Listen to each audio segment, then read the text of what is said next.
саламатсыздар. Отыра беріңіз. Бүгінгі сабақта кезекші кім? Мен. Сабақта бәрі түгел ме? Жоқ. Кімдер жоқ? Айбын. Шамшадин Алихан. Сосын Тарбақ Рамазан. Дәлелді ме, дәлелсіз бе? Дәлелді. Дәлелді, жақсы. Енді балдар бүгінгі жаңа тақырыбымызды өтеміз. Бүгінгі тақырыбымыз үстел ойыны шығу тарихы. Үстел ойыны енді оқу бағдарламасына сәйкес сабақтың мақсаты тарихи және мәдени шығу тегі әртүрлі өнер, қолөнер мен дизайн туындыларының ерекшеліктері туралы түсінігін көрсету. Сабақтың мақсаты үстел ойындары түрлерімен танысады. Үстел ойындары дегеніміз не? Үстел ойыны үстел үстінде ойналатын ойын. Онда үстел үстіне немесе ойыншылардың қолына сыйып кететін заттар ғана қолданылады. Үстел ойындары бірінші топқа бөлінеді. Ертеден келе жатқан үстел ойындарына шахмат, дойбы, тоғызқұмалақ, домино тағы басқа жатады. Олар бүгінгі таңда да ойналады. Оларға қызығушылар көп.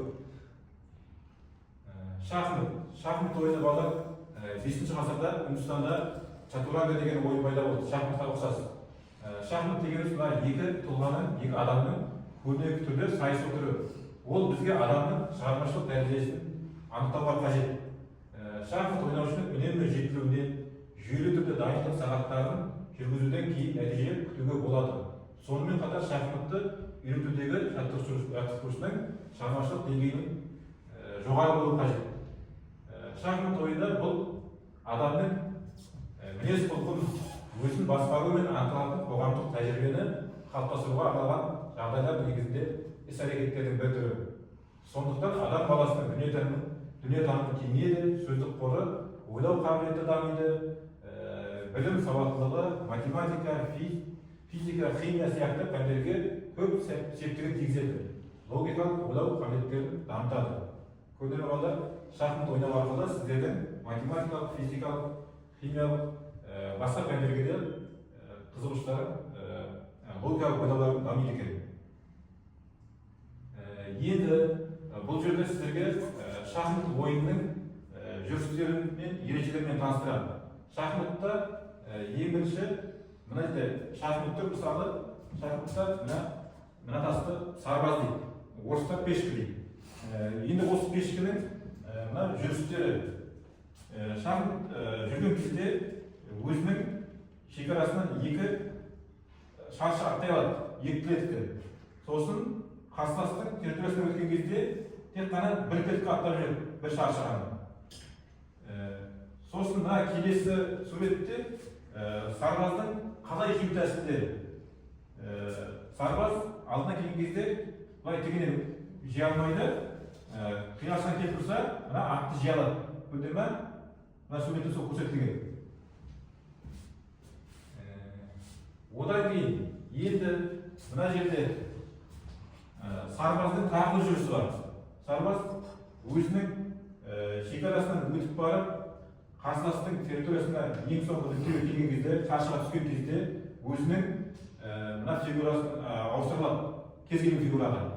Мысалы, ол ферзға ауыстыруы мүмкін, пілге ауыстыруы мүмкін, ладьяға ауыстыруы мүмкін. Мына суретті көрсеңіздер, мына сарбаз ең соңғы нүктеге барып, өзінің тасын ауыстырды. Бұл ауыстырған кезде ферзге ауыстырды. Ферз деген фигура, мына фигура. Ферзіні ауыстырды. Ферзіні ауыстырған кезде ол қарсыластың патшасына шақ қойды. Көрдіңіздер ме? Шақ қойған кезде енді қарсыластың патшасы қашады, сол кезде қарсыластың уәзір түрі соны жей алады. Осындай әдіс тәсіл. Одан кейін шахматтың жүрістері ладья. Ладья немесе турады. Ладья дегеніміз міне, ладья екеу болады балдар ойында. Ақ клеткіде және қара клеткіде болады, ладья болады, екеу болады. Ладья дейді, немесе тура дейді біздерде. Ладьяның жүрісі тігінен, көлденеңнен жиылады. Сосын жеген кезде де тігінен жиылады, көлденеңнен жиылады. Міне тігінен қарсыластың ладьясы түрегі, қара түстегі соны жия алады мысалы, жеу тәсілі. Одан кейін Мына жерде аттың жүрісі балдар. Аттың жүрісі қараңдар. Аттың жүрісі мына жерде ат. Міне мына фигура. Аттың суретін білесіңдер. Ат Г қылып жүреді. Г қылып жүреді. Жүрген кезде Г қылып жүреді. Одан кейін мына суретте аттың жеу тәсілі. Ат жеген кезде Г қылып жейді. Көріп тұр ғой, енді бұл жерде ендігі фигура тіл. Немесе слон дейді. Немесе орыстар офицер дейді. Тілдің жүрісі, тіл жүрген кезде қиғашынан жүріледі. Тілде екеу болады балдар. Мына қара шашыда, ақ шашыда бір тіл болады, сосын қара шашыда тағы бір болады. Бір тіл болады. Ол тек қана өзінің қара шашысында ғана жүріледі. Ақ шашыда да, ақ шашысында жүреді өзінің. Сосын жүрген кезде қиғашынан жүреді. Қиғашынан жүреді тағы да. Сосын жеген кезде де қиғаш қылып жейді. Көрдік ғой, енді мына жерде уәзірдің жүрісі. Уәзір дегеніміз ферзь дейді, немесе королева дейді. Бұл шахматтағы ең күшті, ең мықты фигуралардың бірі болып табылады балдар. Шахмат бұл ферзьмен кез келген бағытқа жүруге болады, жүйеге болады. Мына жерде көрсетілген. Шахмат көлденеден жүріледі, тігінен жүріледі, былай қарай қиғашынан жүріледі, былай қарай қиғашынан жүріледі. Сосын жеген кезде де көрдіңдер ғой. Міне мысалы ферзьдің уәзірдің өзі мына жерде атқа, ладья, піл, мына тастардың бәріне қауіп төндіріп тұр. Міне осылардың бәрін жиялады деген сөз. Ферзьміз. Немесе уәзір дейміз қазақша. Одан кейін шахматтың жүрістері. Патшаның жүрісі. Патша жүрген кезде мына жерде патша мына тасында. Патша жүрген кезде өзінің тек қана бір шаршы ғана аттап жүреді. Бір шаршымен. Мынау қалай аттап жүретін көріністері. Осы жүрістің клетканың шаршының кез келген жеріне өзі ауысалады. Сосын міне мына суретте патша қалай жей алады. Соның көріністері. Патша мына жерде осы үш фигураны жей алады. Мына жерде пілді де, атты да, ладьяны да жей алады.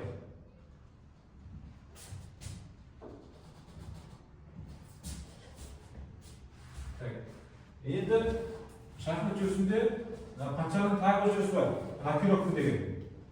Рокировка қалай жасалынады? Рокировка мына жағдайда жасалынады. Рокировка жасау үшін патша бір ойында бір жерде қозғалыс жасамау керек, жүрмеу керек. Сол жүрмеген жағдайда рокировка деген жүріс жасай алады. Рокировка жасау үшін бірінші рокировка ладьямен патшаның арасында болады. Мынау қысқа рокировка. Қысқа рокировка қалай жасалынады? Бірінші патшаны жүреміз, екі шаршы аттаймыз. Содан кейін мына ладья сол жағына қарай түседі. Сол жағына қарай түседі. Мына суретті көрсеңдер, міне рокировка жасап болғаннан кейін жүрісі. Көрдіңдер ғой, мына жерде аттар былай қарай ауысты. Енді мына суретте ұзын рокировка, длинный рокировка дейді орыстар. Бұл жерде патша екі шаршы аттайды, сосын ладья оң жағына қарай түседі. Міне мына суретті көріп тұр ғой. Сосын мына ойнаған кезде мына патша үш клетка аттап кетіп жүрмеген. Бұны рокировка дейді балдар. Одан кейін дойбы. Дойбы ойыны, мына ойын дойбы. Дойбы спорт түрі, дойбының 64 не 100 шаршыға бөлінген тақтада 12, не 20 таспен екі адам ойнайды. Ойынның мақсаты тастардың тастарын түгел жою, немесе жүріс жолдарын бөгіп тастау. Енді дойбы екі ойыншының арасында бар. Ойын тақтасы 64 шаршыдан тұрады. 64 шаршы дегеніміз мына шахматта да, дойбыда мына клетка бар, мына қара ақ. Соның бәрі есептеген кезде 64 шаршы болады балдар. Енді 64 шаршыдан тұрады. Ойынның басында әрбір ойыншының иелігінде ақ және қара тастар болады. Сосын ойын басынан кезде әрқашан ақ түстегі ойыншы бастайды. Ойынның мақсаты қарсылас тастарын түгел жеу немесе жүріс жолдан бөгет тастау. Мұны айтып түсіндірдім бұны. Дойбы шашлардың қара түстеріне тігіледі. Дойбы тақтасының 8 көлденең қатары бар, 8 тік қатары бар. Енді мына дойбыда балдар, ауызша түсіндірген дойбыда, мысалы, сен ақтасынан бастайтын болсаң, сенде 12 ақтас болады, қасасында 12 ақтас болады. Соны қосқанда бәрі 24 тас болады. Осылай балдар. Сосын мына жерде келесіне өтейік. Дойбының жүрістері. Дойбы қалай жүреді? Дойбы жүрген кезде мына мысалы сенің тасың ақ тас, мына қызыл тас немесе қара тас болады. Жүрген кезде қара шашымен ғана жүреді. Қара шашымен жүреді. Сосын мынау қалай жүру керек? Мысалы алдына қарсыласының қызыл тасы келсе, мынаны жойып ашты. Қара кілкімен үстінен аттап, мына жаққа түсіп жиялады. Көрдіңіз ба? Осы қарсыласта былай жиялады. Одан кейін дойбының тағы бір жүрісі бар, дамбы жүрісі дейді. Қалай дамбы болады? Мысалы, сен қарсыластың өзінің шекарадан өтіп барып, қарсыластың шекарасынан түсіп, ең соңғы шаршыға түскен кезде сенің кәдімгі тасың, пешкің, мысалы, шашқың дамбыға айналады. Енді мына жерде дамбыны қалай жүріп тәсілдер? Дамбы түскеннен кейін сен алдындағы тасын жияласың, мына тасын жияласың, одан кейін мына тасын жияласың. Осындай жүріспен көрдіңіз ғой, нешемен жияласың, мысалы, 5 тасты қатарынан жиялады. Одан кейін домино болды. Домино, латын сөзі доминус мырза деген сөзден пайда болған. Үстінде ойнаған ойын. Қазіргі доминода 28 тас бар. Әр тасқа 0-ден 6-ға дейін белгі салынған. Доминоны көбіне 4 адам ойнайды. 2 адам болды ойнап болған балдар. Домино ойнаудың ережелерін түсіндірем. Енді доминоның тарихы. Домино, алғашқы домино тарихтері Қытайда біздің заманымызға дейінгі 12 ғасырда пайда болған деректері бар. Бұл заманда ол қоғамдағы жоғарғы топтардың көңіл көтеруіне арналған бастапқы кезеңдерде домино сүйектері тек символикалық мәнге ие болған. Және оларға ойын ретінде емес, ерекше мәдени құбылыс ретінде қараған. Еуропаға домино 14 ғасырда жетіп болжалады. Италия арқылы тараған бұл ойын сол уақытта өзінің алғашқысынан айырмашылығы бар жаңа үлгілермен танымал бола бастады. Еуропалықтар доминоны икемді, жеңіл әрі қызықты ойын ретінде қабылдады. Домино деген ойын. Мына ойын балдар. Доминоның ондай еш жоқ. Өзім көрсетемін мысалы. Қалай ойнау керек көрсетем қазір сабақта. Енді одан кейін нарды. Нарды тарихы, нарды 5000 жылдан астам уақытта созылатын ежелгі Иранда, Парсыда пайда болған. Ең көне үстел ойындардың бірі. Ежелгі тақта біздің заманымызға дейінгі 3000 жылдықтағы Месопотамия, Иранда табылған. Ойын тағдыр мен уақытты, жыл, ай, күн бейнелейтін астрологиялық символизмге негізделген. Ежелгі Персия аңызы бойынша ойындарды Парсы дала бойы бұзу, михыр, шахматқа жауап ретінде ойлап тапқан дейді. Ол ежелгі Парсы императорлардың сүйікті ойыны болған. Ежелгі Египет Тутанхамон фараонының қабірінен ұқсас ойын құралдары сенет табылған. Осыған ұқсас ойын табылғанда Еуропа 12 ғасырда креш жорықшыларының жорықтарынан оралған рицарлар арқылы трик-трак деген атпен танымал болды және ақсүйектердің ойыны саналды. Осыны бәрі нарды жайды. Енді тоғызқұмалақ. Тоғызқұмалақ дегеніміз біздің енді қазақтың өзінің ұлттық көне ойындарының бірі балдар. Тоғызқұмалақты соңғы деректерге қарағанда оның шығу тарихы 4000 жылдық кезеңді қамтиды екен. Ал кейбір мамандардың айтуынша оның пайда болған кезі бұдан да көп уақыт болуы әбден мүмкін. Тоғызқұмалақ өткен ғасырларда қазақ даласындағы ең кең тараған ойын болады екен. Қазақи аңыздарға сенетін болсақ, тоғызқұмалақ ойынын қарапайым қойшылар ойлап тапқан екен. Тоғызқұмалақ тақтасы ретінде олар жерді қазып, арнайы шұңқырлар қазған. Сосын ал құмалақтарды дайындау үшін кәдімгі қойлардың құмалағын кептіріп, дәл сондай 162 қолданған. мына жерде көрсеңдер 162 9 манат көрсеңдер 162 болады дегені мысалы менде 81 тас, қасында 81 тас, осыларды бәрін қосқан кезде 162 тас болады. Және ортасында қазандық болады. Ол енді 9 манат дегеніміз мына қазақтың ең жалпы есепке қиын ойын дейді негізі. Бұған математикалық не керек? Есептеу күшті болу керек. Енді балдар сендерге жаңа түсіндіріп өттім. Мына жерде тақтадан түсіндірейін. Қалай ойланады мысалы. Мына жерде ең бірінші ақтан басталады ғой енді. Ақтан бастайды.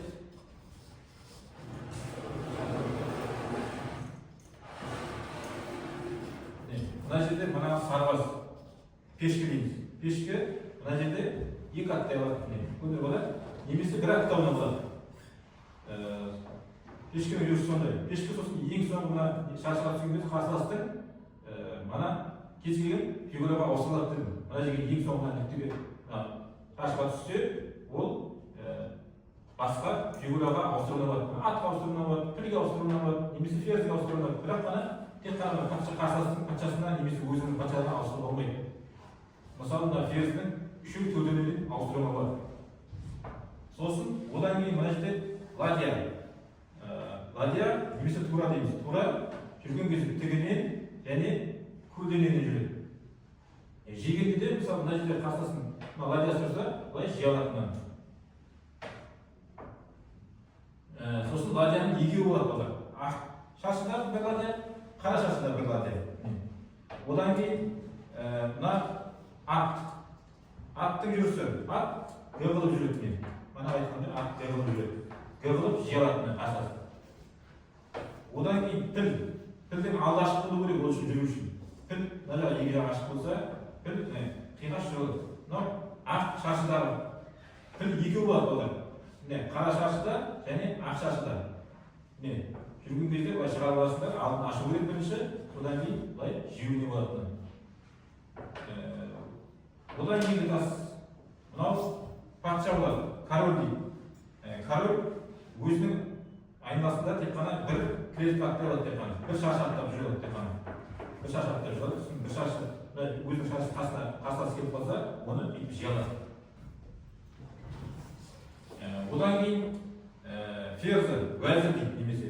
Уәзір енді кез келген бағытта жүре береді, мана жей береді. Одан кейін білесіңдер, түсіндірдім тілді. Сосын мана рокировка деген жүріс бар балдар. Рокировка болу үшін мына жерде екеуінің алдын ашып алу керек. Мына ладья мен патшаның алдын ашып алу керек. Сосын бірінші патша былай жүреді, бірінші екі шаш аттайды, содан кейін былай ладья ауысады. Одан кейін дойбы, дойбыны білесіңдер, дойбы 12 тас, 12, сендер артасында 12 тас, қарсысында 12 тас, 24 тас. Тек бұлда әрқайсының әртүрлі жүрісі жоқ, шахматтағыдай. Бұл алдынан келеді, мысалы былай жүреді, қарсысын былай тағала жүреді, мен жеймін, қарсысын қасын былай жей алады. Мана айтқандай. Сосын біздер көбінесе балаларына қателесіп ойнаймыз. Негізі дойбы деген шашқа деген ойында не болмайды, запут деген термин болмайды балалар. Міндетті түрде жеу керек қарсыластан. Одан кейін домино. Доминоны ойнап кетпейін деген балалар ойлайды. Домино қалай ойналады? Домино ойнау үшін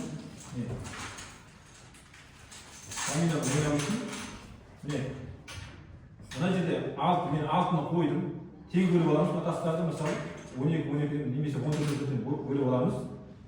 Сосын мына жерде алтыны қойсам, қарсыласта мына жерге 6 деген санды қою керек.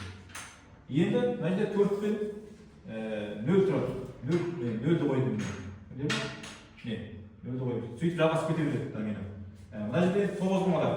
9 манатта мына айттым.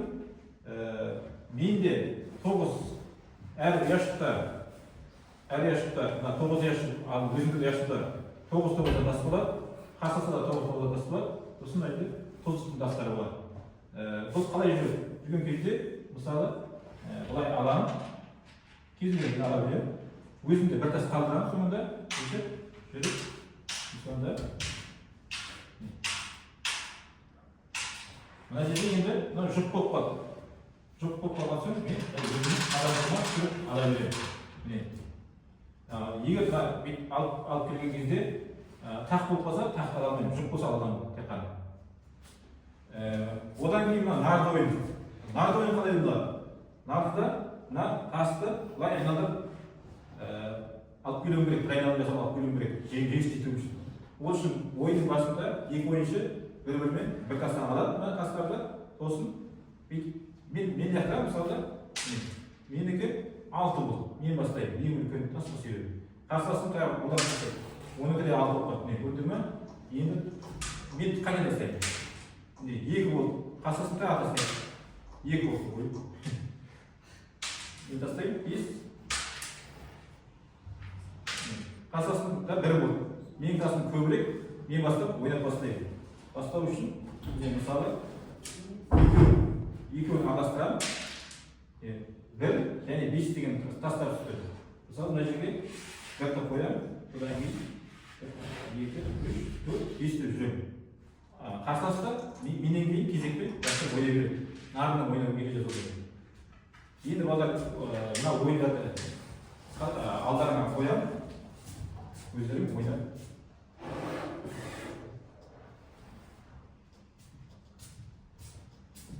Ойнап өздеріңіздер.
네, 다음. 네, 됐나요?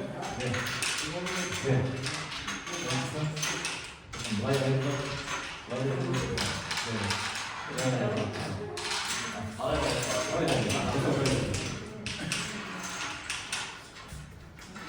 근데 안 하는 거.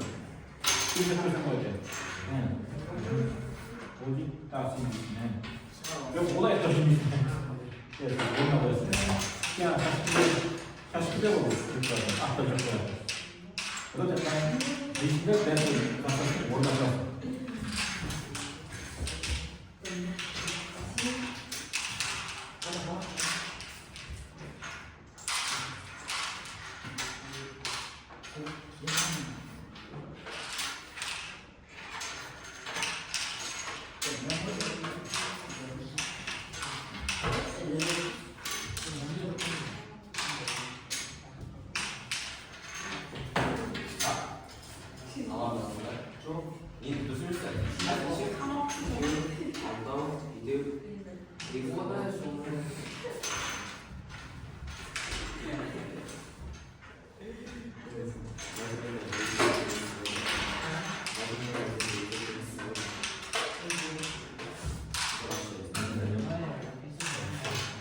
이게 뭐냐? 이게 뭐 이제 리뷰 보서 지금 리뷰 보서 때문에 이제 리뷰 들어가는 거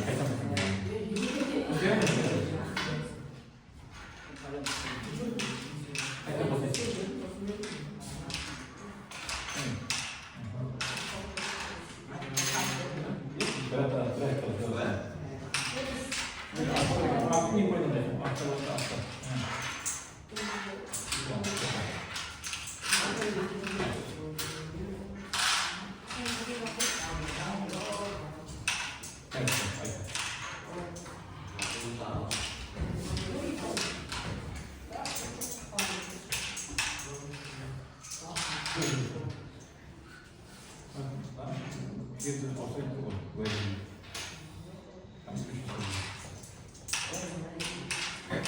이런 거가 나오면 갔다 와서 이거 이거 약간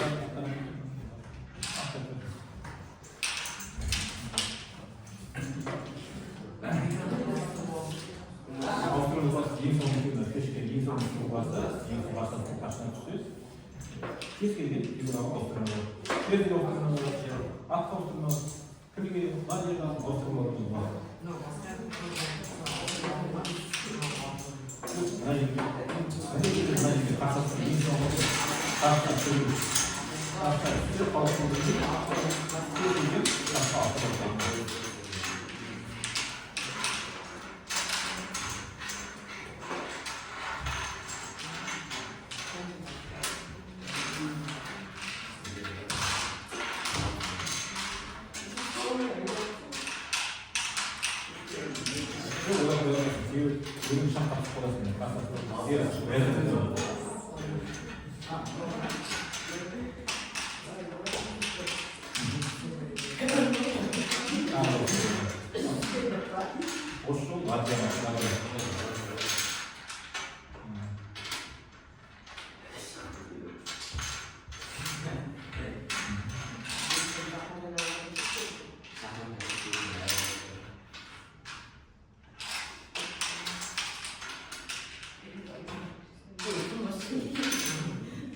Alacağım.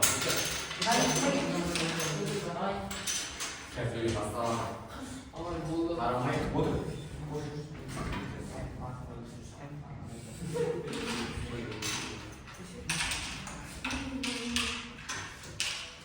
Al, Mustafa. Bir ara бүгінгі сабақты қалай түсінгендерің туралы тез сұрақтар.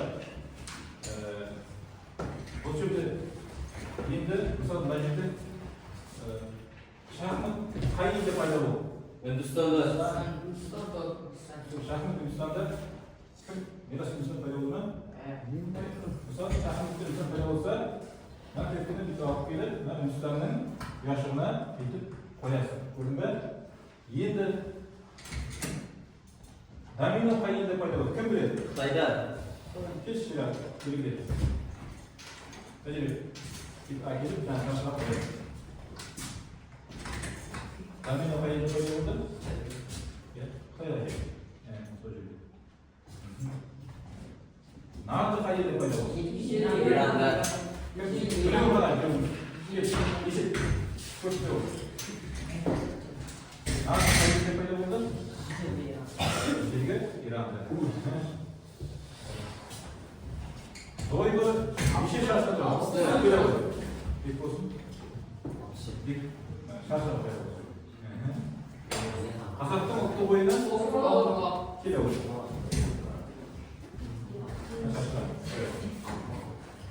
Ең қиын екен. Ең қиын. Балдар, бүгін сабаққа жақсы жауап бердіңдер. Сабақ жақсы болған шығар да? Бүгін сабақ қатты қиын емес. Үш түрлі ойындарды туралы өттіңдер, шығу тарихын өттіңдер, ережелер түсіндіңдер. Шахмат жайлы, дойбы жайлы, нарды, домино, тоғызқұмалақ, осылардың бәрімен таныстыңдар, солай ма? Таныстыңдар. Енді мысалы маған сабақта енді бүгін кері байланыс өтейік. Сабақтың соңғы енді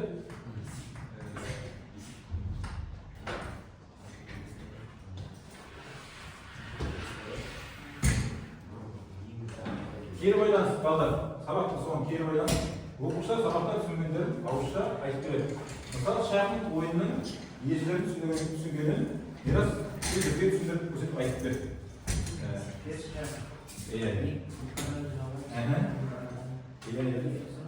Қаттырақ айт.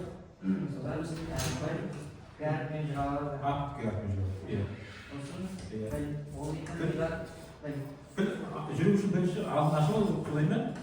Қиғаш жүріп. Вадия. Вадия не үшін алдын ашып алу керек, иә? Вадия, жүрген кезде қалай жүреді? Тігінен?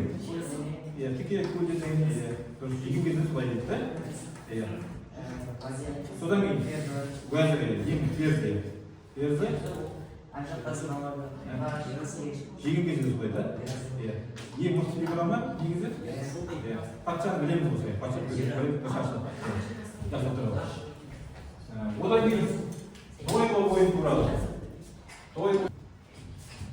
Дойбы ойын туралы Арсен түсіндіріп бере ғой. Дойбы ойын қалай ойналады?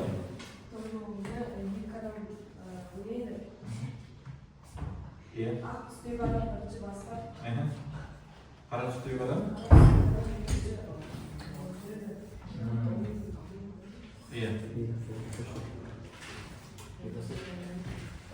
Жақсы. Одан кейін домино ойын туралы. Домино қалай жүреді екен? Домино ойын түсіндіңіздер?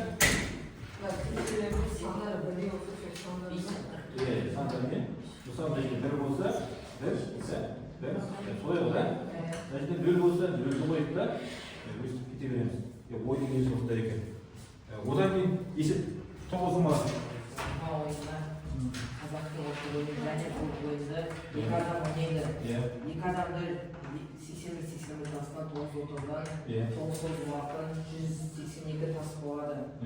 Және бұл ойынның жүрісі сағат тіліне қарсы басталады және оны жүрген кезде соңғы тасы түскен кезде жұп болса ол тасты өз қазандығына салады, ал тақ болса сол жерде өмір тас болып қалады.